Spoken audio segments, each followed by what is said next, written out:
Hello good morning everyone. तो मुझे ऐसा लगता है कि आप बहुत ही अच्छे होंगे और अपनी लाइफ को और ही अच्छा बना रहे होंगे। इंग्लिश आपने बोलना शुरू भी किया होगा और मैं आपके लिए एक नया टॉपिक लेकर आया हूँ।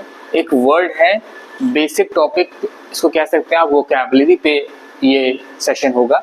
तो ये एक वर्ड मैंने रखा है, इस वर्ड के बारे में जानेंगे और आपके इंग्लिश को बोलने का जो रीच है वो बढ़ाएंगे, आपकी वोकैबुलरी को और स्ट्रांग बनाएंगे। और इस वर्ड को सबसे पहले आप बोलना सीखेंगे, उसके बाद इसकी मीनिंग जानेंगे, उसके बाद आप ये बता सकते हैं कि ये वर्ड नाउन है, pronoun, adjective, adverb, conjunction, propositions या इंटरजेक्शंस या इन कुछ भी क्या है, ये आप तब बता पाएंगे।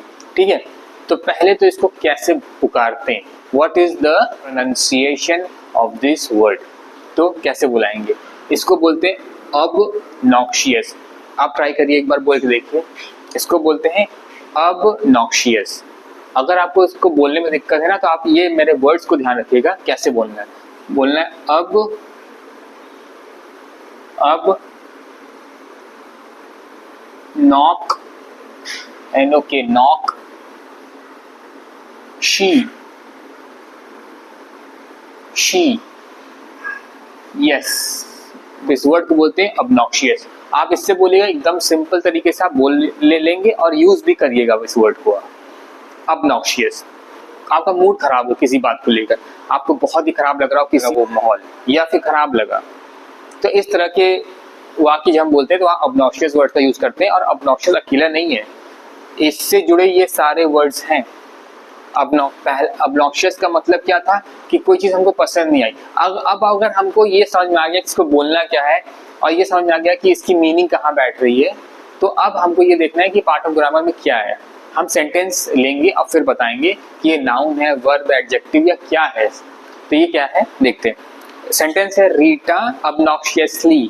अब देखिए सफिक्स लगाया मैंने यहाँ पर ly का सफिक्स लगाया है, क्योंकि सेंटेंस में हम obnoxious नहीं बोल सकते हैं। आपको पता है सफिक्स और प्रीफिक्स यूज करते हैं ताकि सेंटेंस में उस वर्ड का सही इस्तेमाल किया जाए। यसली रिटर्न्स फ्रॉम दी पार्टी। अब रीटा बहुत ही दुखी मन से, अनप्लेजेंट मन से, या फिर ऑफेंसिव, रिपल्सिव, अनोइंग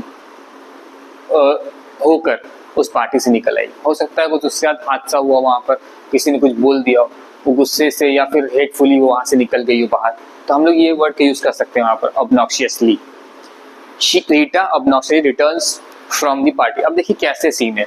obnoxious का स्ट्रॉन्ग मैच होता है ऑफेंसिव। ऑफेंसिव मतलब ऐसी बात जो किसी के सामने, बच्चों के सामने जिक्र नहीं कर सकते, और कोई लेडी है, कोई यंग गर्ल है, उसके सामने जिक्र नहीं कर सकते। इस तरह की ऑफेंसिव बातें होती हैं, तो वो भी obnoxious की हेडिंग में ही आएगा। एक वर्ड ये हो गया।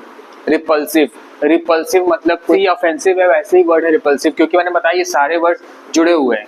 तो रिपल्सिव का भी आप इस वर्ड का भी इस्तेमाल कर सकते हैं ऐसे सिचुएशन में जहां पर आपको इस तरह का कुछ देखना पड़ा हो, आप अपने लिए या किसी और की बात कह रहे हो उसको, तो वहां भी आप रिपल्सिव वर्ड यूज कर सकते हैं।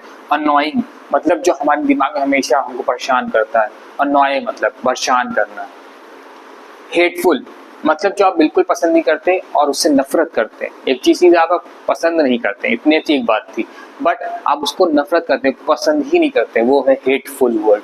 ठीक है, हेटफुल बहुत ही हार्ड वर्ड होता है।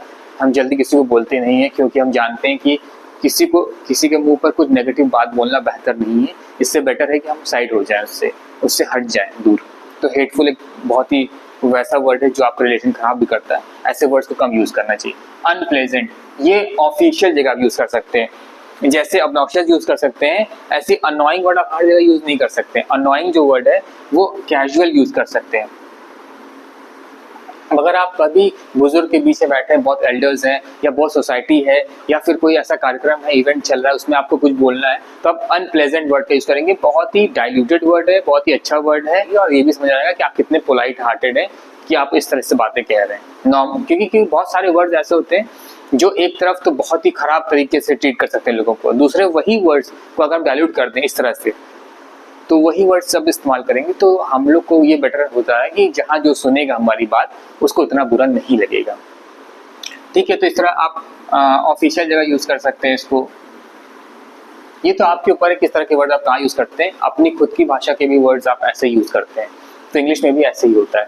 उसके बाद बैड ट्रबलसम, ट्रबल मतलब है परेशान, कोई आपको परेशान कर रहा था, आप बोल सकते हैं कि डोंट ट्रबल मी, मुझे परेशान मत करो। तो डोंट डिस्टर्ब मी आप बोलते हैं, तो आप ट्रबल वर्ड यूज कर सकते हैं वहां पर। तो देखा आपने ऑब्नॉक्शियस से कितने वर्ड्स आए और अभी आएंगे। तो ट्रबलसम वही होता है, मतलब आप अनप्लेजेंट मूड है आपका। फिर बैड मतलब खराब, अनडिजायरेबल मतलब डिजायर मतलब होता है आपकी ख्वाहिश, अनडिजायरेबल मतलब जो आपकी ख्वाहिश नहीं है, तो आपका नेगेटिव वो इम्पैक्ट करता है आपके ऊपर वो चीज़। तो डिजायर का मतलब इतना होता है और डिजायरेबल अनडिजायरेबल का मतलब होता है नहीं पसंद जो आपको। और देखिए यहाँ पर प्रीफिक्स लगा हुआ है, प्रीफिक्स के और सफिक्स,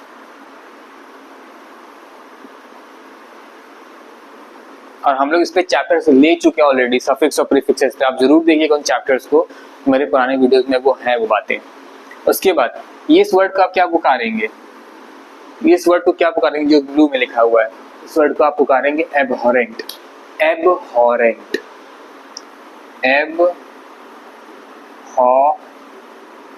एबहॉरेंट, एबहॉरेंट, किराया। एबहॉरेंट का क्या मतलब होता है, डिसगस्टिंग। डिसगस्टिंग आप कब कहते हैं, जब आपको वो चीज इतनी अजीब लगे और थोड़ी नेगेटिव जाए। डिसगस्टिंग मतलब आपको समझ में नहीं आया कि ऐसा कैसे हो गया, कंफ्यूज कर दे आपको, परप्लेक्स सिचुएशन हो आपके लिए। डिसगस्टिंग ऐसे समय के ऐसे सिचुएशन के लिए यूज करते हैं डिसगस्टिंग। तो ये भी एक नेगेटिव वर्ड है। रिपल्सिव हमने पहले ही पढ़ रखा है यहाँ पर। उसके बाद डिस्पिकेबल, डिस्पिकेबल ये भी सेम वर्ड है, सेम मीनिंग है। और कंटेम्पेबल, कंटेम्प्टेबल, कंटेम्प्टेबल, कंटेम्प्टेबल इसको पढ़ेंगे और ये इसका मतलब है शेमफुल। तो यह एक वर्ड है शेमफुल, हम दूसरों के लिए यूज कर सकते हैं, या कोई सिचुएशन आ गई या किसी ने कुछ ऐसा हुआ बोला तो वहां पर हम शेमफुल यूज कर सकते हैं। ये सारे वर्ड्स हैं, पूरे नेगेटिव वर्ड्स हैं और ऑब्नॉक्शियस इनका मेन हेडिंग है। इन्हीं के संदर्भ में सारे वर्ड्स मैंने लिखे थे। तो इन सारे वर्ड्स का जिक्र करना शुरू करिए और खासकर इस वर्ड को बोलना शुरू करिए आप, है ना। और अगर अच्छे वर्ड्स आपको बोलने हैं, आप पब्लिक में कहीं हैं, तो अनप्लेजेंट का यूज कर लीजिए, अनडिजायरेबल का यूज कर लीजिए वर्ड, और ऑब्नॉक्शियस का वर्ड यूज कर लीजिए। और आपको याद रखना है कि इसके आगे सफिक्स भी लग सकते हैं और कुछ वर्ड के आगे प्रीफिक्सेस भी लगेंगे, उनको सही तरीके से बोलने के लिए। आप हर जगह अनडिजायरेबल नहीं यूज कर सकते हैं, ठीक है। तो इस तरह से वर्ड आप नोट डाउन करिए सारे वर्ड्स, और मुझे ऐसा लगता है कि आप इसको बोलते होंगे घर में बाहर, तो इनको आप नोट डाउन करके आप इनको ढेर सारी प्रैक्टिस करिए इनकी।